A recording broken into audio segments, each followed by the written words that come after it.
Physical geography कर रहे थे हम लोग। फिजिकल ज्योग्राफी में आगे बढ़ रहे हैं। आज का टॉपिक है भूकंपीय छाया क्षेत्र या शैडो जोन।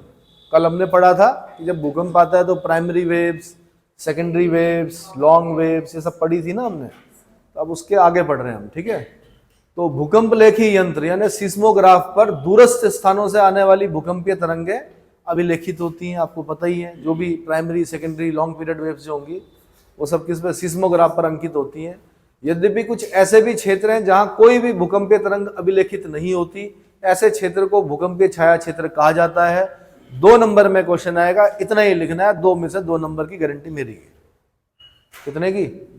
2 में से 2 नंबर मिलेगा। एक छोटा सा चित्र बना सको तो बहुत बढ़िया है।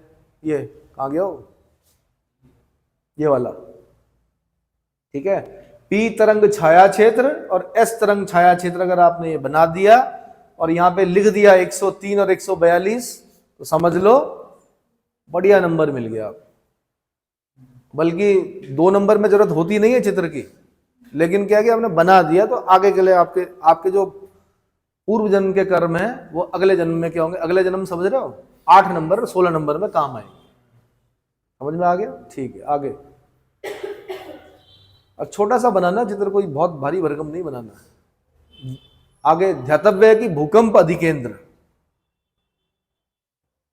से, भूकंप अधिकेंद्र से, अब ये याद रखना है, ये प्री का क्वेश्चन है। 103 डिग्री से 142 डिग्री के बीच का क्षेत्र भूकंपीय छाया क्षेत्र या शैडो जोन कहलाता है, जहां P तथा S दोनों ही तरंगें अभिलेखित नहीं होती हैं।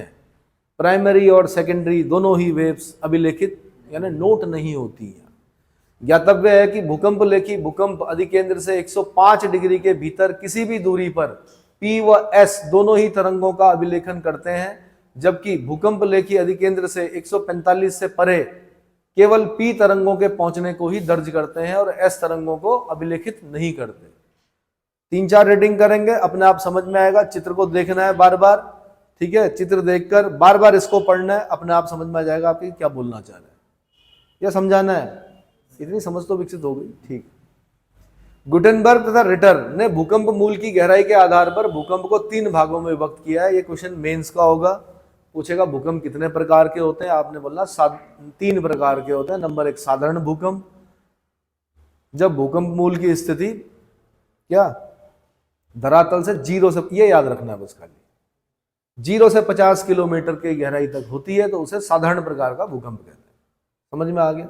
दूसरा मध्यवर्ती भूकंप, जब भूकंप मूल की गहराई, फिर ये याद रखना 50 से 250 किलोमीटर तक होती है तो उसे मध्यवर्ती भूकंप कहते हैं। तीसरा अत्यधिक गहराई वाले भूकंप यानी deep focus earthquake. Deep focus earthquake किन्हें कहा जाता है? जब भूकंप की उत्पत्ति केंद्र 250 से 700 किलोमीटर की गहराई पर पाई जाती है तो उसे गहरे भूकंप मूल वाला भूकंप कहते हैं। खत्म।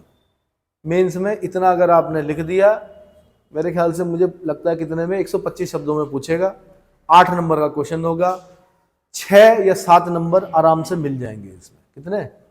ऐसा अगर कॉपी पेस्ट भी कर दिया आपने 6 या 7, ये सही होना चाहिए। 250 से 700, वो जो 50 किलोमीटर, 50 से 250, 250 से 700, वो सही होना चाहिए, ठीक है। अब भूकंप का वितरण, डिस्ट्रीब्यूशन ऑफ अर्थक्वेक। विश्व में भूकंप क्षेत्र के वितरण का संबंध भूपटल के कमजोर तथा अव्यवस्थित भागों से है। भूकंप के ऐसे क्षेत्र प्रायः विवर्तनीय घटनाओं यथा प्लेट के किनारों के सारे तथा भ्रंशों के सारे वाले क्षेत्रों से संबंधित होते हैं। उपयुक्त क्षेत्रों को ध्यान में रखकर विश्व में भूकंप की अधोलिखित पेटियों का निर्धारण किया गया है। नंबर 1, जो ज्वालामुखी की पेटियां हैं लगभग वही भूकंप की भी पेटी है। हमने प्रशांत महासागरीय तटीय पेटी, सर्कम पैसिफिक बेल्ट पढ़ी थी, वही पेटी ये भी है भूकंप वाली। ज्वालामुखी फटेगा, भूकंप आएगा, है ना। ज्वालामुखी क्यों फटता है कि बहुत पहले किसी बच्चे ने लिखा कि जब साबू को गुस्सा आता है। हाँ, साबू सुना है? साबू आपने नहीं सुना, आपकी पीढ़ी में वो कॉमिक्स से नहीं चली। कॉमिक्स पढ़ते हो आप लोग? अरे पहले आती थी एक चाचा चौधरी और साबू, राका का इंतकाम, साबू का इंतकाम, है ना। तो उसमें लिखा होता था जगह जगह क्या कि जब साबू को गुस्सा आता है तो ज्वालामुखी फटता है, जब साबू को गुस्सा आता है तो ज्वालामुखी फटता है। मैं एक मजाक कर रहा हूँ यहाँ पर, इसको लिख मत देना। अब हुआ होगा पढ़ लिख के कोई गया नहीं, उसने आ गया क्वेश्चन ज्वालामुखी के कारण क्या है, आंसर क्या लिखूं, तो जब कुछ नहीं आता तो फिर कुछ ना कुछ लिखता है आदमी, किसी ने बताया होगा कुछ भी लिख लो, है ना। चलो, तो सबसे पहले है प्रशांत महासागर तटीय बेटी, सरकम पैसिफिक बेल्ट, विश्व का यह सबसे विस्तृत भूकंप, सबसे विस्तृत 63% भूकंप यहीं पर आते हैं, है ना। समस्त ग्लोब के 63% भूकंप यहां पर आते हैं। यहाँ भूकंप के लिए 4 प्रमुख दशाएं सुलभ हैं। जापान में हजारों भूकंप आते हैं एक साल में, कितने, बट रिक्टर स्केल पे 2, 3, 4 ऐसे आते रहते हैं। वहां पे बच्चों को ट्रेन किया जाता है, क्या, इमरजेंसी के लिए, कि भूकंप आएगा तो क्या करना है, समझ में आया। उसके बावजूद भी जापान एक ऐसा देश है, आप मेट्रो में बैठे होंगे, दिल्ली जब गए होंगे तो आपने 3 तरह की मेट्रो देखी होगी, हो सकता है अब ज्यादा हो गई हो। ब्लू लाइन सुना है, जापान में कई किलोमीटर नीचे तक, पता नहीं कितने कितने मंजिल तक मेट्रो बिछा रखी उन लोगों ने। 19वीं 20वीं मेट्रो, 20 नीचे, मतलब इतने नीचे नीचे क्या चल रही, मेट्रो चल रही है सिस्मिक जोन पर, मतलब जबकि वो ऐसे जोन पर है जहां भूकंप आते हैं, समझ रहे हो। तो शुरू में जब मैं भूगोल पढ़ा रहा था तो मैं एक चीज बताई थी मैंने, कि मनुष्य प्रकृति पर विजय प्राप्त कर सकता है, कुछ लोगों का मानना है, लेकिन दूसरे पक्ष का मानना है कि प्रकृति के सामने असहाय है मनुष्य। मैं दूसरी वाली धारणा को मानता हूं, पहली वाली धारणा को लेकिन ये लोग सिद्ध करते हैं जब इस तरह के कार्य करते हैं कि 20-20 मंजिल, मतलब 20-20 नीचे क्या है, टनल बना रखी है क्या मेट्रो, समझ में आया। देखो भाई, हम लोग तो 2 टनल देख के बड़े खुश होते थे।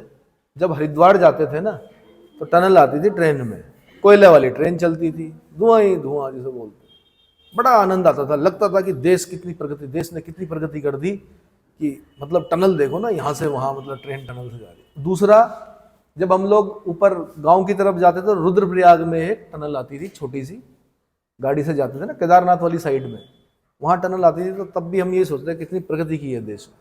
ये तो पता ही नहीं था कि कितनी प्रगति करनी शेष है अभी।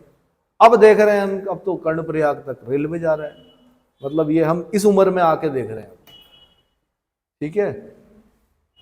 अभी तो पता नहीं क्या क्या होना है, कितना विकास होना है। तो विश्व का सबसे विस्तृत भूकंप क्षेत्र बता दिया मैंने, 63% भूकंप आते हैं। सागर तथा स्थल का मिलन बिंदु कहां कहां पर आते हैं, जहां पे सागर और स्थल का मिलन बिंदु होगा। दूसरा, नवीन वलित पर्वत वाला क्षेत्र होगा। तीसरा, ज्वालामुखी क्षेत्र होगा। चौथा, विनाशी प्लेट सीमाओं का अपसरण हो रहा होगा, जहां पर एक होता है अभिसरण, एक होता है कन्वर्ज, एक होता है डाइवर्ज। अपसरण का मतलब कन्वर्जेंस हो रहा होगा जहां पर। विनाशी प्लेट कहां पर होंगी, जहां पर 2 प्लेटें क्या होंगी, टकराएंगी, कन्वर्जेंस होगा जहां पर, ठीक है। तो यहां भूकंप के लिए 4 प्रमुख दशाएं सुलभ है, ये बता दिया मैंने। सागर स्थल का मिलन बिंदु है। दूसरा, नवीन वलित पर्वतों का क्षेत्र है। तीसरा, ज्वालामुखी क्षेत्र है। चौथा, विनाशी प्लेट सीमाओं का अपसरण होता है। इसमें प्रशांत महासागर के चारों ओर के समुद्र तटीय भाग आगे सम्मिलित हैं। चिली में भूकंप आता है, खतरनाक भूकंप जिसे बोलते हैं। कैलिफोर्निया के भूकंप बड़े खतरनाक आए हैं। अलास्का में भूकंप आते हैं, जापान में आते हैं, फिलीपींस में आते हैं, न्यूजीलैंड में आते हैं।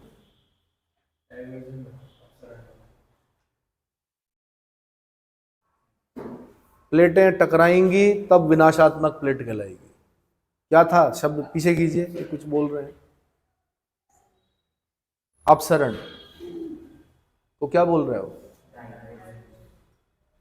भाई? विनाशी प्लेट सीमा कहां पर होगी? विनाशी प्लेट सीमा वहां पर होगी जहां 2 प्लेटें टकराएंगी।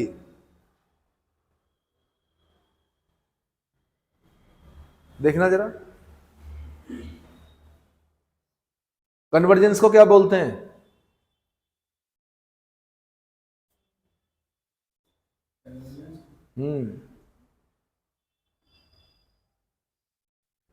विनाशी प्लेट सीमा हमेशा वहां पर होगी, हाँ जी, किसको? विनाशी प्लेट सीमाओं का अपसरण।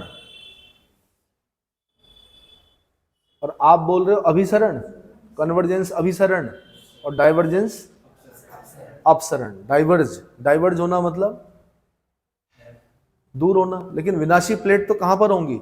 जहां पे 2 प्लेटें क्या होंगी, टकराएंगी। ये तो आपने पढ़ लिया ना प्लेटों में कि जब दो प्लेटें टकराएंगी, ठीक है, इसको देख लेंगे अभी, हो सकता है प्रिंटिंग मिस्टेक हो। कन्वर्जेंस को बोल रहा है वो।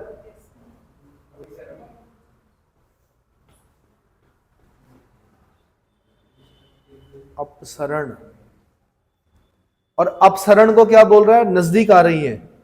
अपसरण किसको बोल रहा है? नहीं नहीं, इंग्लिश नहीं पूछ रहा हूं। अपसरण मतलब नजदीक आना, पीछे हटना। हिंदी में देखना पड़ेगा, हो सकता गड़बड़ हो वहां पर। विनाशात्मक प्लेट किनारे हमेशा वहां होंगे जहां दो प्लेटें टकराएंगी आपस में, ठीक है, ये बताना चाह रहा हूं। आगे दूसरा, मध्य महाद्वीपीय पेटी, मिड कॉन्टिनेंटल बेल्ट, ये भी ज्वालामुखी वाली बेल्ट में पढ़ चुके हैं हम।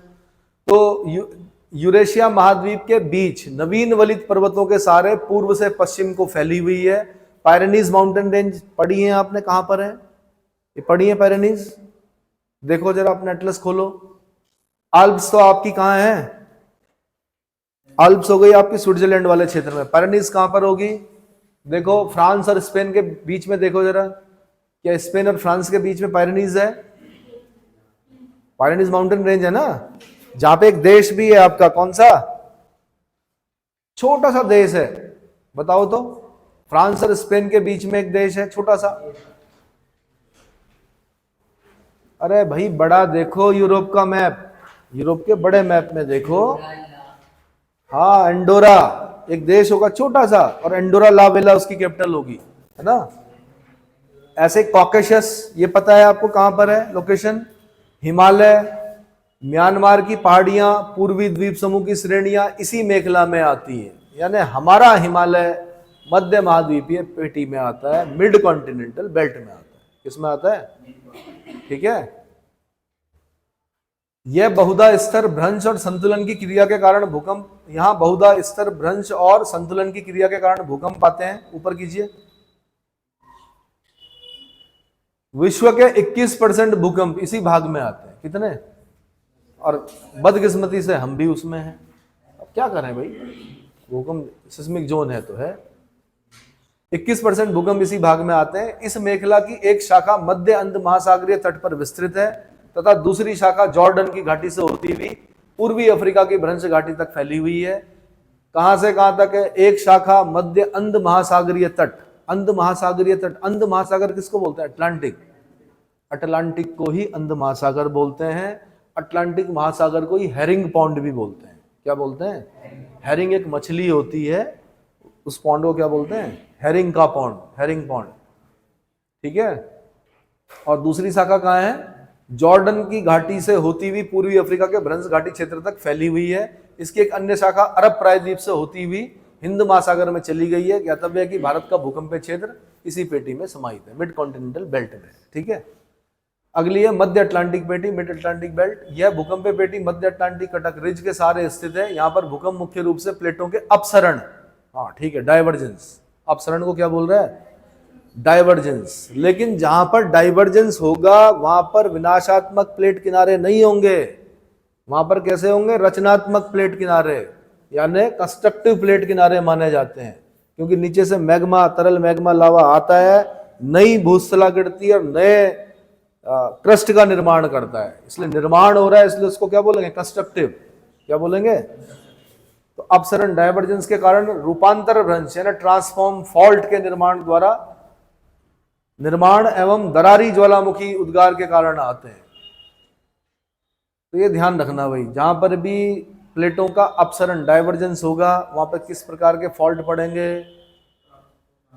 ट्रांसफॉर्म, रूपांतर भ्रंश पड़ेंगे, ट्रांसफॉर्म फॉल्ट पड़ेंगे के निर्माण दरारी ज्वालामुखी उद्गार के कारण आते हैं। यह मेखला उत्तर में स्थित बर्जेन तथा आइसलैंड से प्रारंभ होकर दक्षिण में बोवेट द्वीप तक विस्तृत है। अपने एटलस में जाइए, उसको देखिए कि कहां पर पड़ रहा है, कौन सा? बर्जेन, और आइसलैंड से प्रारंभ होकर दक्षिण में बोवेट द्वीप तक। वो एस का आकार है ना अटलांटिक के बीच में, उसके बारे में बताते आते हैं। क्लियर हो गया? अगला टॉपिक हमारा सुनामीज। जापानीज भाषा का शब्द है, एक बार खाली इतना ही क्वेश्चन पूछा गया। सुनामी किस भाषा का शब्द है? जापानी भाषा का शब्द है। अंतःसागरीय भूकंपों यानी सबमरीन अर्थक्वेक्स द्वारा उत्पन्न लहरों को सुनामी कहा जाता है।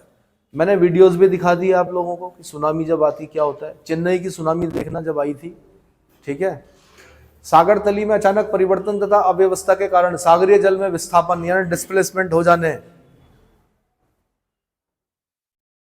जाने से सुनामी लहरों का आविर्भाव होता है। सागर तली में परिवर्तन कई कारणों से होता है। तली में भ्रंशन, खाली भाई भूकंप क्यों आ रहा समुद्र के तल में, तली में भ्रंशन हो गया, सागर का जो नीचे का तल है उसमें भ्रंशन हो गया, अवपातन हो गया, स्लंपिंग हो गई। तीसरा, ये क्या लिखा हुआ, अगाध जल में भूस्खलन, लैंडस्लाइड हो गया। क्या हो गया, नीचे भी लैंडस्लाइड होता है, महाद्वीपीय जो मग्न ढाल होते हैं वहां पर लैंडस्लाइड होता है, लैंडस्लाइड हो गया। फियोर्ड तट के पास बर्फ के टुकड़ों की फिसलन हो गई, एवलांच आ गया, अंतःसागरीय कॉल्डेरा का निर्माण हो गया, मतलब नीचे ज्वालामुखी है, क्रेटर बना हुआ था, धस गया नीचे। क्या हो गया, नीचे धस गया, कैल्डेरा का निर्माण हो गया। सागर तली में परिवर्तन तथा विरूपण के दो परिणाम होते हैं। यदि सागर तली में अवतरण होता है तो एक वृहद गर्त का निर्माण होता है, परिणाम स्वरूप चारों तरफ से सागरीय जल गर्त की ओर तीव्रता से झपटता है, ऊपर कीजिए, जिससे भयंकर एवं तीव्रगामी सुनामी का जन्म होता है। भाई सागर में भी बनते हैं ऐसे खड्डे कि बहुत बड़ी मात्रा में जल राशि क्या होती है नीचे, और जमीन पर भी बनते हैं। रूस में एक जगह पर इतना बड़ा गड्ढा बन गया है कि निगल रहा है वो, मतलब अगर जैसे माना यहाँ खड्डा बन गया तो धीरे धीरे धीरे धीरे वो सबको निगल लेगा, जितने पहाड़ वहाड़ अगल बगल जंगल वंगल सब उसमें क्या होंगे, नदियां वदियां सब उसमें क्या होती रहती हैं, और तब तक होंगी जब तक कि वो गड्ढा क्या नहीं होगा। और अगर वो गड्ढा कहां तक जा रहा होगा, नीचे मेंटल तक, तब दिक्कत, तब तो समझो वो क्षेत्र फिर तो अपने मोबाइल पे देखिए कि रूस में कोई इस प्रकार का खड्डा है, बन रहा है कुछ ऐसा। दूसरा, यदि सागर तली में ऊपर की ओर उभार होता है तो उस स्थान का जल चारों तरफ तीव्रता से प्रवाहित होता है और सुनामी का आविर्भाव होता है, ठीक है।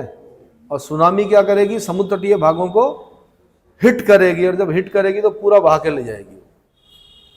यह स्मरणीय है कि सुनामी के साथ जल की गति समस्त गहराई तक होती है, ये ध्यान रखना। खाली ऊपर ऊपर लहर जो होती है वो ऊपर ऊपर होती है, लेकिन सुनामी जो होती है वो नीचे से लेके ऊपर तक पूरा लेके आती है। उसके बीच में अगर ग्रेट बैरियर रीफ आ जाए, माना रीफ या कोरल रीफ जो आती है, अगर वो बैरियर का काम करे तब हो सकता है कुछ क्या हो जाए, वरना नीचे से लेके ऊपर तक जल की गति समस्त गहराई तक होती है। इसी कारण सुनामी लहरें अत्यंत प्रबल और क्षतिकारक होती हैं। जब लहरें छिछले जल वाले भाग संकरे सागरीय द्वारों या संकरी खाड़ियों में पहुंचती है तो इनकी ऊंचाई अचानक अधिक हो जाती है। साधारण तौर पर सुनामी की ऊंचाई 3 से 4 फीट यानी 0.9 से 1.2 मीटर तक होती है, परंतु सामान्य परिस्थितियों में इनकी ऊंचाई सैकड़ों फीट तक हो सकती है। जैसे 26 दिसंबर 2004 को इंडोनेशिया के सुमात्रा द्वीप के हिंद महासागर की तली के नीचे उठे सुनामी लहरों की ऊंचाई 33 आगे मीटर से अधिक थी, 33 मीटर से अधिक, और 1 मीटर में 3 फीटे 30 और 10 सेंटीमीटर और होता है ना, लगभग इसका तिगुना लगा लो आप, यानी 100 फीट से ऊपर ऊंचाई थी। 100 फीट का मतलब होता है 10 मंजिला इमारत। इतनी ऊंची लहर जब आएगी तो गड़बड़ होगा। इसका कारण था भारतीय प्लेट का बर्मी प्लेट के नीचे अधोगमन, बर्मा प्लेट या बर्मी प्लेट के नीचे अधोगमन। भूकंप की तीव्रता रिक्टर स्केल पर 8.9 थी भैया, कितनी, 9 लास्ट मानते हैं हम लोग। इंडोनेशिया, मलेशिया, श्रीलंका तथा भारत समेत कुल 11 देश इन लहरों से प्रकोपित हुए थे। इसकी मैं वीडियोस दिखा चुका हूं आपको। वीडियो देखने से नंबर नहीं मिलेंगे, लिखने से नंबर मिलेंगे। किससे मिलेंगे, लिखने से। आगे अब तो ये नया टॉपिक है भाई, इस चैप्टर को तो अलग करेंगे।